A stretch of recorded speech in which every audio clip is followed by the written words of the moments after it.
दोस्तों नमस्कार। शांति पर्व इस यूट्यूब चैनल में आप सभी का स्वागत है। आज के इस वीडियो में हम महाराष्ट्र की राजनीति पर बात करेंगे। महाराष्ट्र में प्रकाश अंबेडकर जी के बिना और उत्तर प्रदेश में मायावती जी के बिना इंडिया गठबंधन बीजेपी को हरा नहीं सकता। इस विषय पर विश्लेषण करेंगे। वीडियो को लाइक, शेयर और चैनल को सब्सक्राइब करना मत भूलिए। महाराष्ट्र की राजनीति हो या उत्तर प्रदेश की राजनीति, अगर बीजेपी को हराना है तो विपक्षी इंडिया गठबंधन को उत्तर प्रदेश में मायावती जी को और महाराष्ट्र में प्रकाश अंबेडकर जी को इंडिया गठबंधन में शामिल कराना पड़ेगा। अगर हम महाराष्ट्र की राजनीतिक समीकरण की बात करें तो 2019 के लोकसभा चुनाव में वंचित बहुजन आघाड़ी को लगभग 7% के आसपास वोट मिले, लेकिन वंचित बहुजन आघाड़ी का जो वोट शेयर उनको मिला, उस वोट शेयर के कारण कांग्रेस एनसीपी की पिछले लोकसभा चुनाव में लगभग 10 से 12 सीटें, इन सीटों पर कांग्रेस एनसीपी के उम्मीदवार हार गए। यानी एक तरीके से वंचित बहुजन आघाड़ी का वोट शेयर, अगर वंचित बहुजन आघाड़ी स्वतंत्र होकर चुनाव लड़ती है, अपने अकेले दम पर चुनाव लड़ती है, तो उसका बड़ा नुकसान महाविकास आघाड़ी गठबंधन को उठाना पड़ सकता है और उसका अच्छा खासा फायदा बीजेपी के नेतृत्व वाली महायुति गठबंधन को मिल सकता है। इस वक्त महाराष्ट्र की राजनीति में प्रकाश अंबेडकर जी यानी उनके नेतृत्व वाली वंचित बहुजन आघाड़ी और महाविकास आघाड़ी के बीच गठबंधन को लेकर चर्चा जरूर चल रही है, मगर ये चर्चा अंतिम दौर तक पहुंच पाएगी, इससे कुछ अच्छे परिणाम निकल पाएंगे, ऐसा इस वक्त नहीं लग रहा। यानी एक तरीके से प्रकाश अंबेडकर महाविकास आघाड़ी गठबंधन पर नाराज नजर आ रहे हैं। दूसरी तरफ महाविकास आघाड़ी गठबंधन में जो तीनों दल है, इसमें कांग्रेस, शरद पवार जी के नेतृत्व वाली एनसीपी और उद्धव ठाकरे जी के नेतृत्व वाली शिवसेना, इन तीनों दलों में भी कुछ हद तक सीट शेयरिंग के मसले पर मतभेद नजर आ रहे हैं। यानी एक तरीके से इस वक्त महाविकास आघाड़ी गठबंधन में सीट शेयरिंग के फॉर्मूले पर अंतिम राय बनती नजर नहीं आ रही। जल्द से जल्द महाराष्ट्र में महाविकास आघाड़ी गठबंधन को सीट शेयरिंग के फॉर्मूले पर अपनी अंतिम राय बनानी चाहिए। अगर महाराष्ट्र में बीजेपी के नेतृत्व वाली महायुति को कड़ी चुनौती देनी है तो एकजुट और एक राय महाविकास आघाड़ी में होनी जरूरी है। इससे एक अच्छा परसेप्शन जनता के बीच जा सकता है। जितने भी पिछले 4-5 महीनों में सर्वे हुए हैं, और आज एक सकाल न्यूज़पेपर का या सकाल माध्यम समूह का एक सर्वे आया है। इस सर्वे में महाराष्ट्र में महाविकास आघाड़ी को बढ़त मिलती नजर आ रही है, तो महाविकास आघाड़ी की तुलना में महायुति कमजोर नजर आ रही है। यानी महायुति को 40% वोट शेयर मिलता हुआ नजर आता है, तो महाविकास आघाड़ी गठबंधन के पक्ष में लगभग 45% वोट शेयर मिलता हुआ नजर आता है। यानी एक तरीके से इस वक्त महाराष्ट्र की राजनीति में महाविकास आघाड़ी के लिए एक अनुकूल परिस्थितियां है। अगर इसमें वंचित बहुजन आघाड़ी और उसका वोट शेयर मिला दिया जाए तो चुनावी नतीजे बिल्कुल एक तरफा आ सकते हैं। लेकिन वंचित बहुजन आघाड़ी को कितनी और कौन सी सीटें दी जाए, इस मुद्दे पर इस वक्त महाविकास आघाड़ी में एक राय बनती नजर नहीं आ रही। इसी के कारण एडवोकेट प्रकाश अंबेडकर जी महाविकास आघाड़ी पर नाराज नजर आ रहे हैं। सीट शेयरिंग का फॉर्मूला जल्द से जल्द फाइनल किया जाए, इसके लिए प्रकाश अंबेडकर महाविकास आघाड़ी पर इसके लिए दबाव बढ़ा रहे हैं। अगर हम उत्तर प्रदेश इस राज्य की बात करें तो उत्तर प्रदेश में लोकसभा की 80 सीटें हैं। 2014 और 2019 के लोकसभा चुनाव के नतीजे देखें तो 2014 में उत्तर प्रदेश में बीजेपी के नेतृत्व वाली गठबंधन को लगभग 80 में से 73 सीटें मिली और 2019 में लगभग 64 सीटें मिली।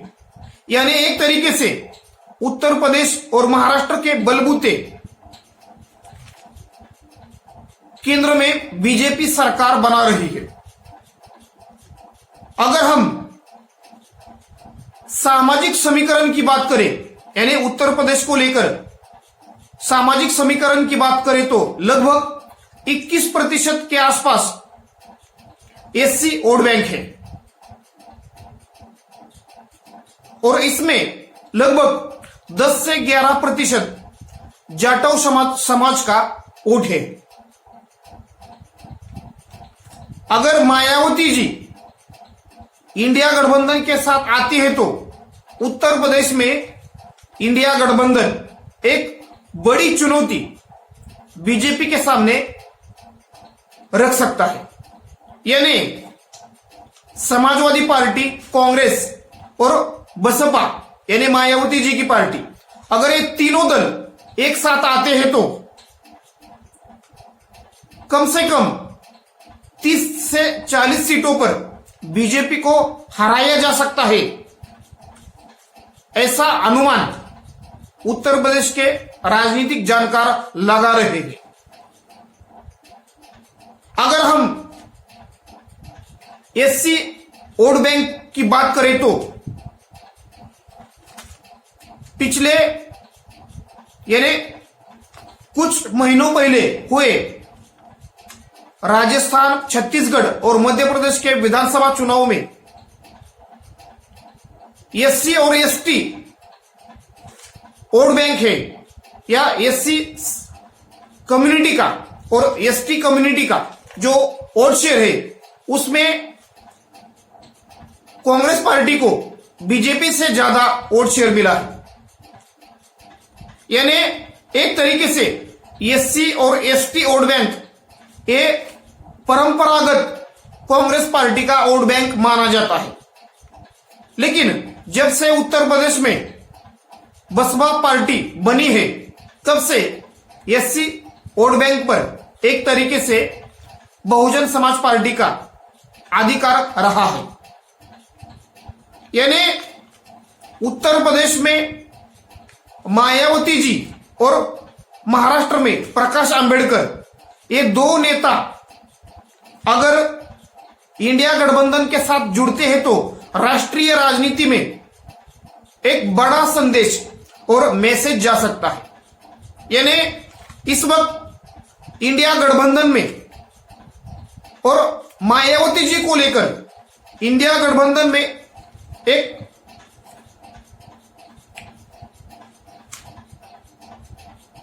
एक बातचीत चल रही है कि इंडिया गठबंधन की तरफ से मायावती जी को प्राइम मिनिस्टर कैंडिडेट डिक्लेयर किया जा सकता है।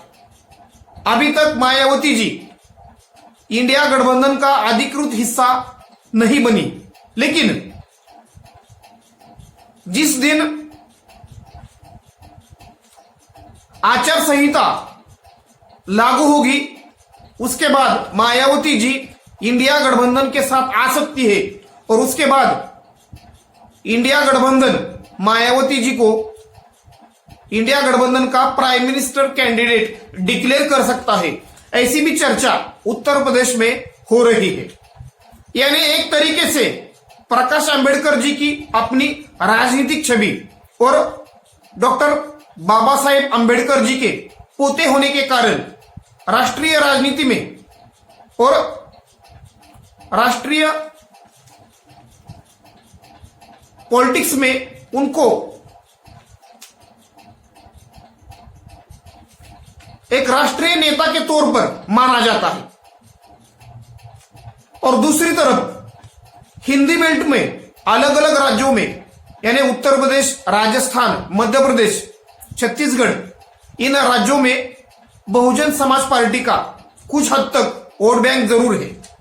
यानी एक तरीके से अगर मायावती जी और प्रकाश आंबेडकर जी इंडिया गठबंधन का हिस्सा बनते हैं तो उत्तर प्रदेश, महाराष्ट्र और हिंदी बेल्ट में बीजेपी के सामने इंडिया गठबंधन एक कड़ी चुनौती पेश कर सकता है। अगर मायावती जी को इंडिया गठबंधन पीएम कैंडिडेट डिक्लेयर करता है तो नरेंद्र मोदी जी के सामने एक कड़ी चुनौती मायावती जी पेश कर सकती है। मायावती जी लगभग 4 बार उत्तर प्रदेश की चीफ मिनिस्टर रही है, लेकिन गवर्नेंस या एडमिनिस्ट्रेशन चलाने के मामले में योगी आदित्यनाथ हो, मुलायम सिंह यादव हो या अखिलेश यादव हो, राजनाथ सिंह हो, इन उत्तर प्रदेश के मुख्यमंत्रियों के मुकाबले मायावती जी का शासन बेहतरीन रहा है। और खासतौर पर लॉ एंड ऑर्डर के मायने में यानी कायदा सुव्यवस्था यानी लॉ एंड ऑर्डर बरकरार रखने में मायावती जी कामयाब रही है, ऐसी भी चर्चा हमें सुनने को मिलती है। यानी एक तरीके से मायावती जी का इंडिया गठबंधन के साथ जुड़ना बीजेपी के लिए बड़ा झटका बीजेपी को बड़ा झटका इसके कारण लग सकता है।